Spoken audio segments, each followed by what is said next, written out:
folks. Welcome back to Just a Podcast. I am honored to say that I am here today with Bel. And just as always, we're just going to jump right into it. I saw your Christmas short film that you made back Oh, in January, and I really enjoyed it. I felt that the characters were very well fleshed out, and thank the you. dialogue was really realistic between the characters. Everything felt well made and well put together. You put a lot of focus on everything, and I really like that. Thank you. I appreciate it. Yeah, we actually shot that the week before Christmas or like the probably 5 days before Christmas, and then we were able to I edited it, and then we were able to get it uploaded on Christmas Eve for everyone. So it was really cool. It was really special. I did it with a couple friends, really small crew. But it was a lot of fun. It was so much fun. I just got inspired to do it and to get creative. And so, yeah, it all just kind of worked out beautifully. I'm glad you enjoyed it. Yeah, it was very, very great. Thanks. Did you, when it came to the movie references and quotes, were they all familiar to you before, or did you go about it as you were writing and filling it in with the dialogue? Sure. Yeah. So when I started that part, I mean, I love Christmas movies and Christmas time. It's like one of my favorite holidays. And so some of them I did know by heart, and I just thought they were like amazing, but I didn't know the oldies as much. So it was really fun for me to be able to research the old movies and find out all this information about how many awards they had won, Oscars and Academy Awards. It's just like it was insane to me that I didn't know this. And so, it was a lot of fun to go back and kind of play with that with the characters, where I knew that, he would be more old fashioned and then she would be more modern, and just kind of battling out, which was best, the classics or the new. And, of course, I had to make sure the classics won. So Right. that's why I gave him that big, powerful Mm-hmm. thing at the Oh. end, where she just knows she's beat. And then, there's nothing left to do but just leave. Mm-hmm. So it was a lot of fun to research and kind of discover. And yeah, it just inspired me a lot. Right. Do Were there any deleted sequences or clips that were removed just because it wasn't moving the story along, or it Honestly, didn't? no. Okay. We shot it like word for word, page by page. And I think we did that because there really was nothing I felt we could cut out, because every single line of dialogue led to the next. And I just felt like everything was very important, like the beats and where it was taking the story, everything from when she first gets there to, him trying to get her to leave, and then her just moseying her way to the couch and just trying anything not to be alone on Christmas Right. and not to have to admit that, she's got nowhere to go, and try to make him feel like he's so lucky that she showed up, to not let him be alone. It was so fun. So yeah, there really was nothing that we didn't do. The biggest sequence was, the big battle of the quoting of Christmas movies. So that was Yeah. like, that was the hardest, because like I said, I wrote this 2 weeks before we shot it, and I really had like a final script, I want to say maybe 2 days before we started filming. So it was like I had added so much more, like Yeah. that whole sequence was added 2 days before, so we had so much memorizing to do. And it was like we were trying so hard to keep it real and keep the tempo going, so that both of us had that response, that natural response to each other. And we weren't just like throwing a line of dialogue and then cutting and then throwing the line of dialogue and cutting. Like, we really wanted to just battle it out and then shoot it from each side. So that was kind of tricky, but definitely took the most time out of everything. Right. Yeah. Especially with larger cameras, the batteries, they go Yeah. out fast, very Yes. fast. You Yeah. gotta have six ready to go on the Exactly. kitchen Yeah. island or something. Yeah, we did. Our DP, his name is Mitchell Orsino. He was so great. He was so prepared. He had like backup batteries, and then we were flipping them out in between to charge when they weren't. And he was handling sound equipment on top of it. So it was like he was a one-man crew, and we were so lucky to have him. It was amazing. Like we just worked so well together. He's a good friend of mine. So it just, yeah, it was awesome, but definitely tricky when it came to like lighting, because, it was during the day. So we Hmm. had to start really early in the morning, but as you go on with the hours, the light changes. So we had to be really cautious of making sure that we shot every sequence in a certain place at a certain time.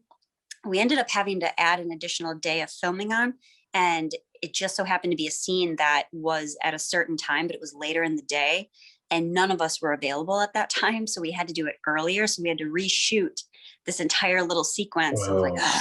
what are we going to do? Hmm. So yeah, that was kind of the trickiest thing, was the lighting, for sure. Yeah. Yeah.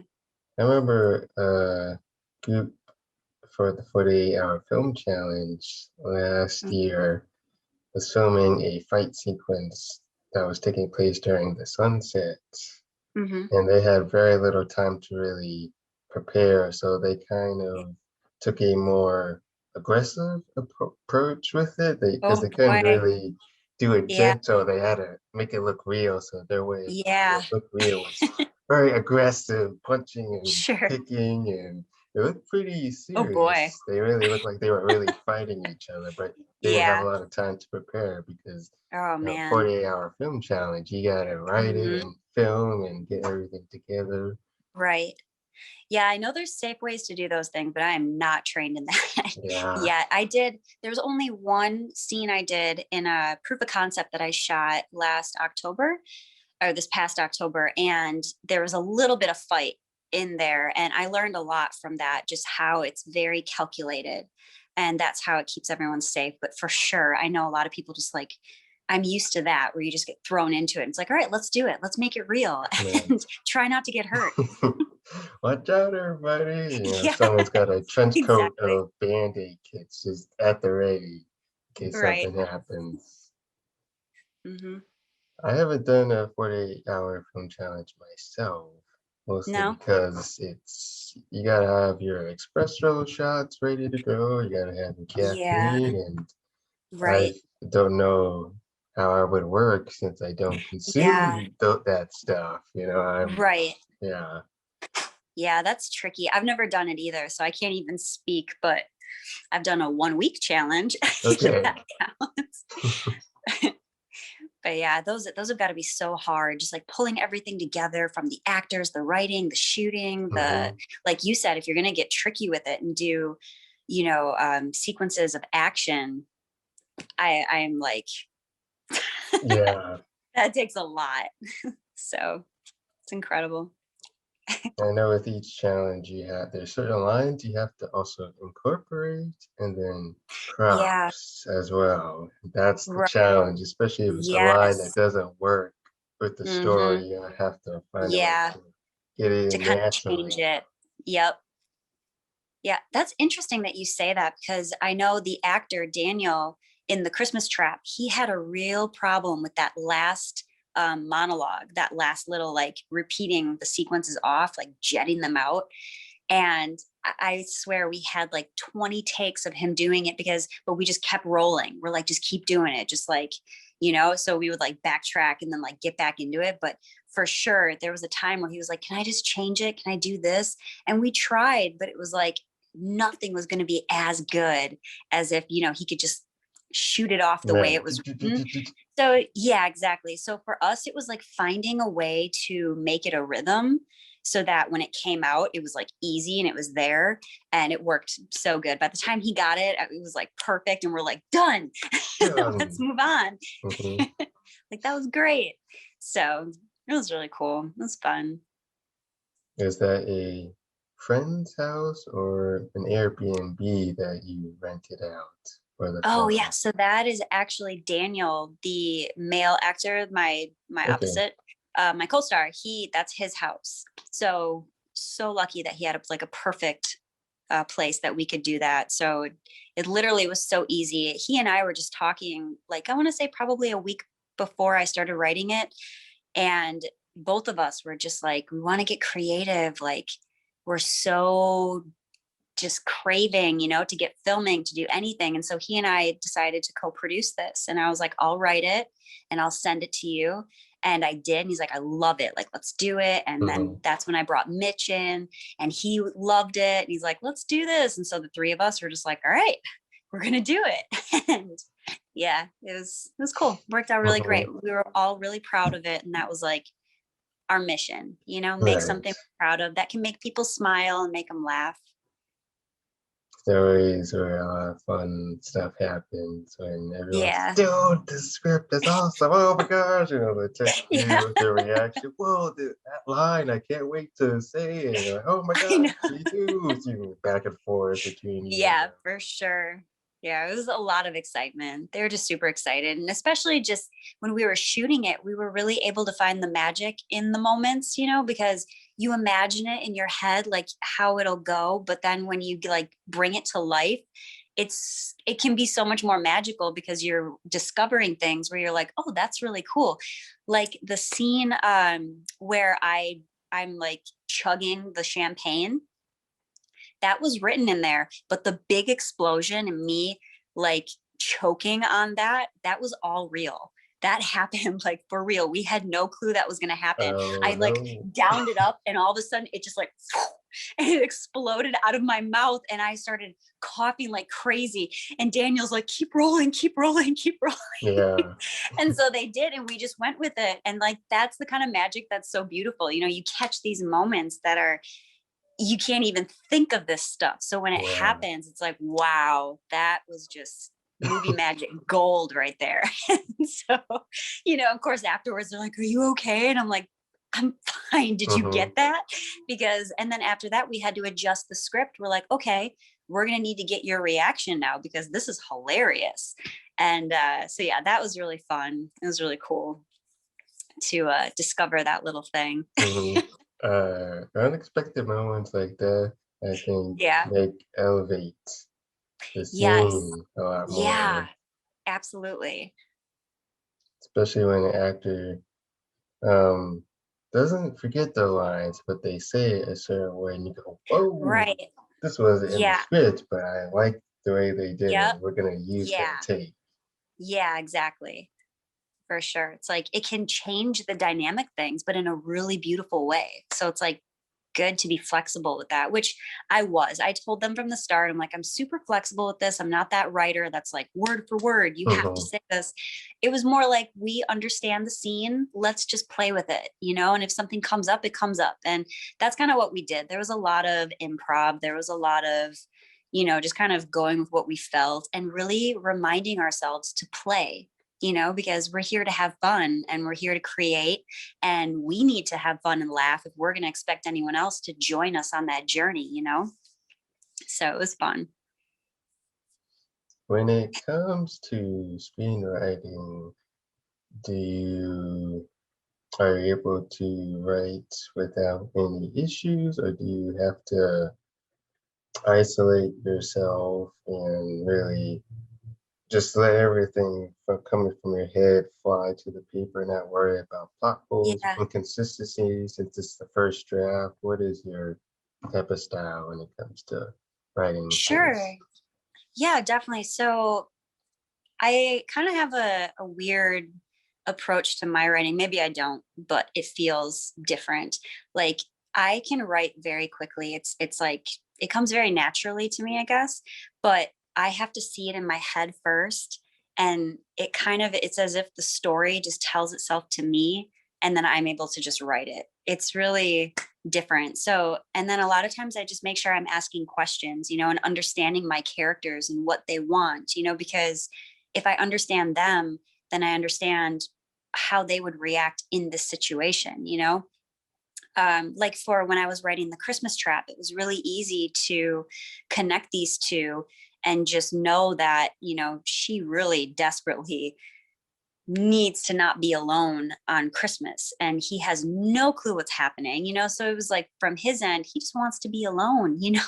He did not go home. He was about to devour himself into a bunch of cookies and all that stuff, and then this really bad Tinder date shows up. It's like, how does he get him out? So it was really fun to play with that. And I think when I'm writing, because I also write dramatic stuff too, I've got about 4 feature scripts that I'm doing right now, and then about 8 other shorts that I've written that I want to produce. Yeah, so it's fun for me, and especially during this pandemic, it was very easy for me to stay creative that way. To be able to write and just imagine, what I'll be able to shoot someday when the world opens up again. And so that's why like the Christmas Trap was really exciting. It was kind of like all of us were just like, are you comfortable? Are you comfortable? I'm comfortable. Let's do this. Like, let's not let COVID stop this. But we were very safe about it. Mitch wore a mask the entire time. We wore masks in between shooting. So we were really careful, kept our distance as much as we could. And I'm off track. You're talking writing. Sorry, I'm like all over the place. It's exciting. But yeah, so for my writing, it's really, sometimes I'll just get this random idea or like inspiration where someone just inspires me or something inspires me. And before I know it, my imagination is like off in this new land of like, what could happen? And oh, this would be so good.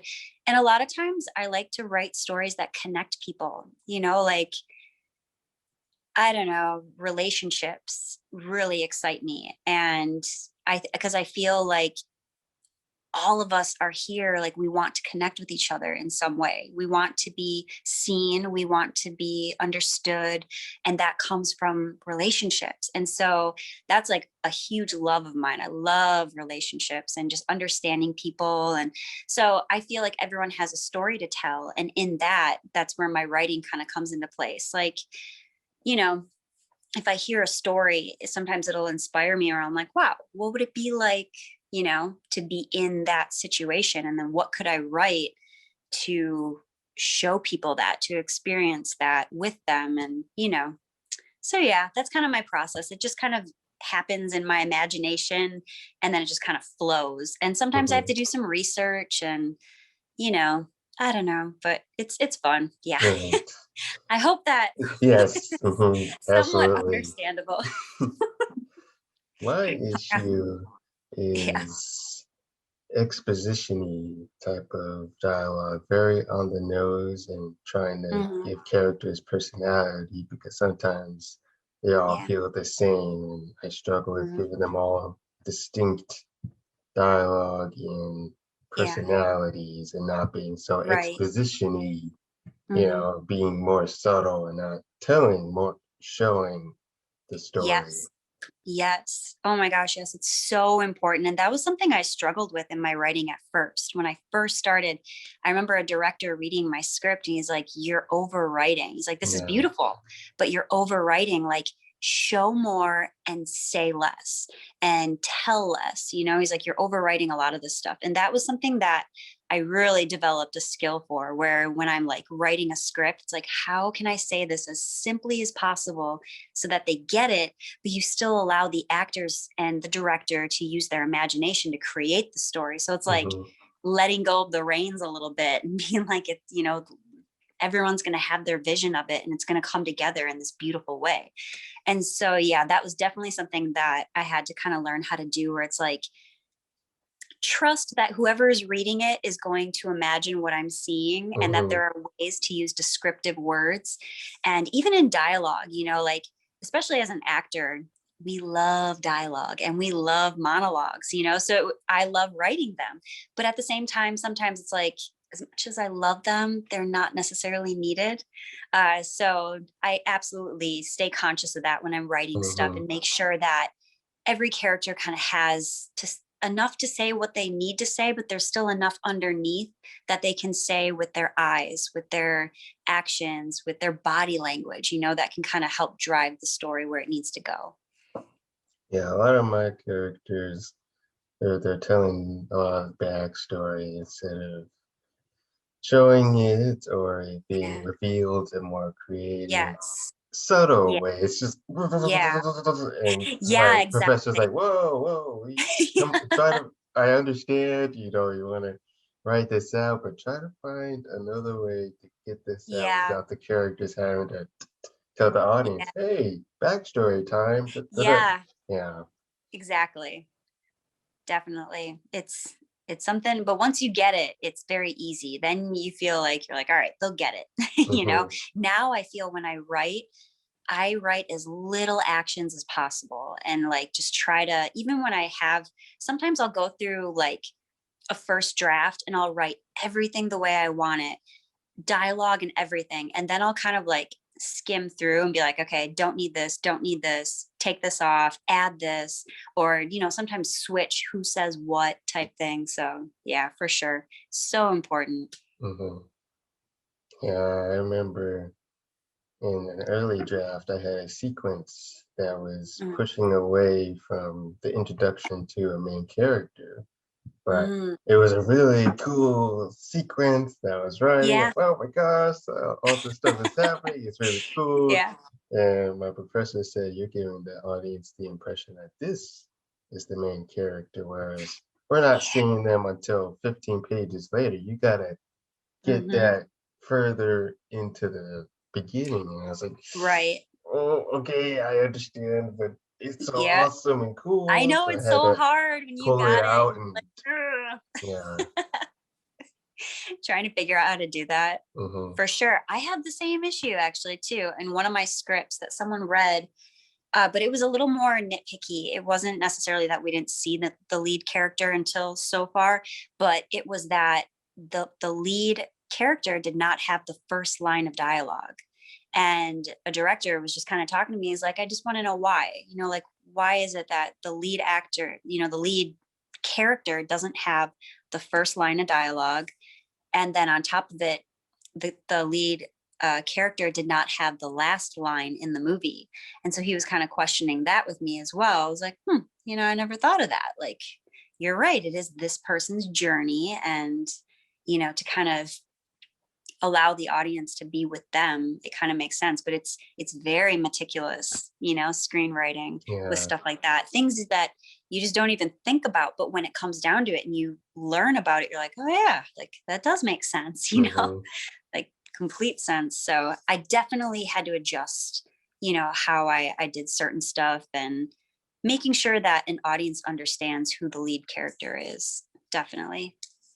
Yeah, and also when a character has super abilities, establishing them, learning it as opposed to it becoming, oh, don't worry, I can always get us out of conflict because I just so Right. happen to learn it right Yes. now, 15 seconds from Yeah. now. And then the audience goes, wait a second. We're supposed to Yeah. see you training to learn this ability. You can't Yes. just all of a sudden be, I have magic. Hmm. Conflict, finish, done, Yes. no problem. Well, I think that's interesting too, because that's kind of how we want people to see us, like I feel like a lot like it's getting better, but I feel like for a while, and even just in life in general, people expect you, like if you say, how are you? They're expecting to hear good, but then if you're like, well, I'm having, kind of a rough day, or, I'm struggling with this or whatever, there's always that need to be like, but it's fine, or I figured it out, or, like I've got it all, whatever.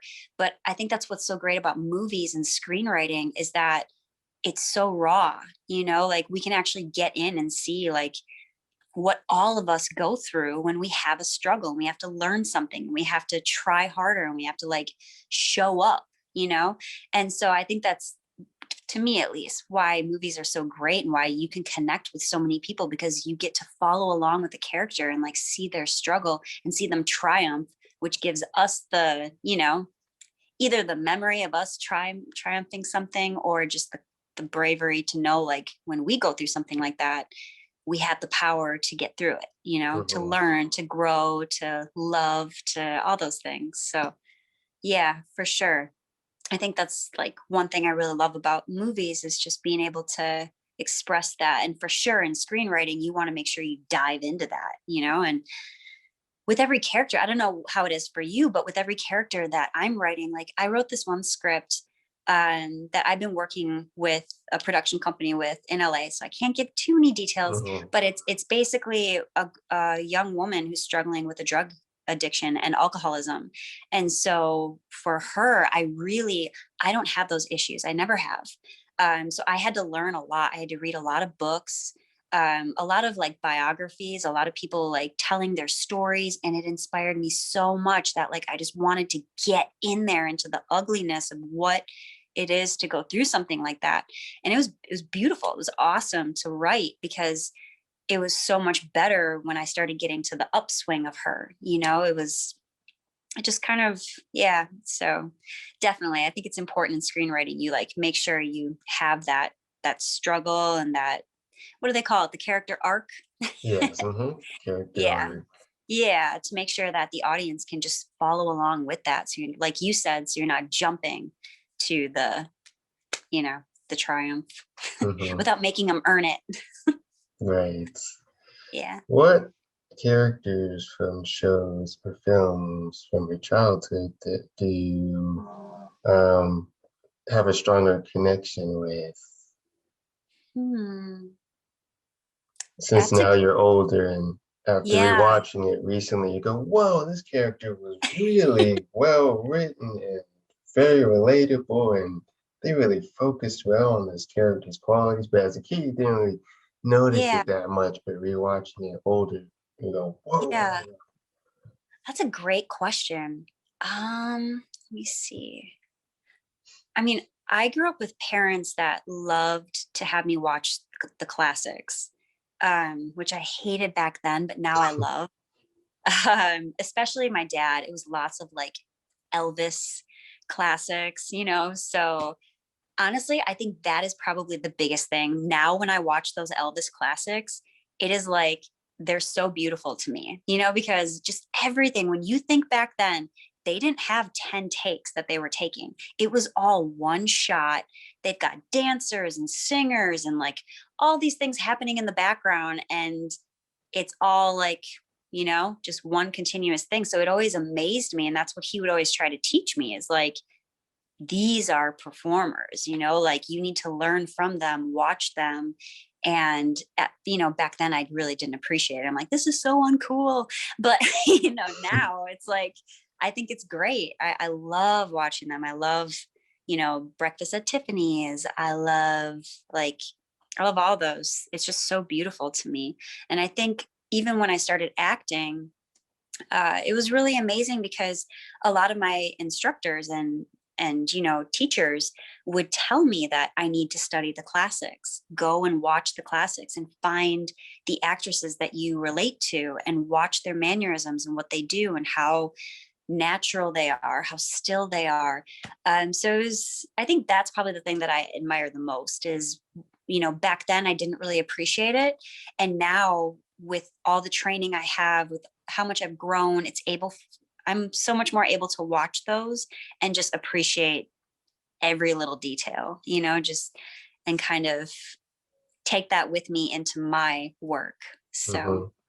hope that answers the question. Yes, absolutely. Yeah. I'd say for me, the one I rewatched was Spiderwick Yeah. Chronicles. And What is it called? Spiderwick Chronicles. Spiderwick Chronicles. I'm not familiar with it. Okay, it was produced by Nickelodeon Oh, okay. and it was made in 2006, I'd say.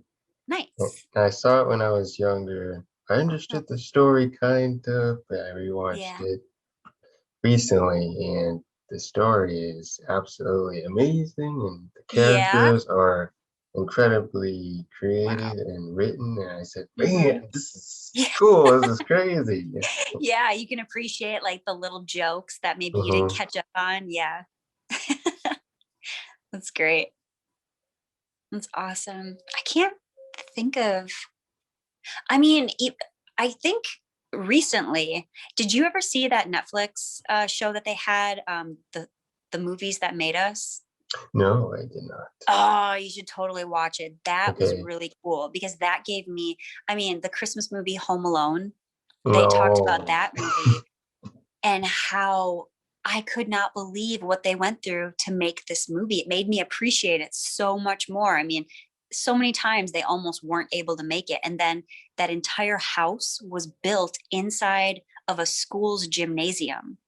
So they used like in Oh, Illinois, they used a gigantic um like I don't know what you'd call it. I can't think right now. Like a gymnasium where you go and you have gym class.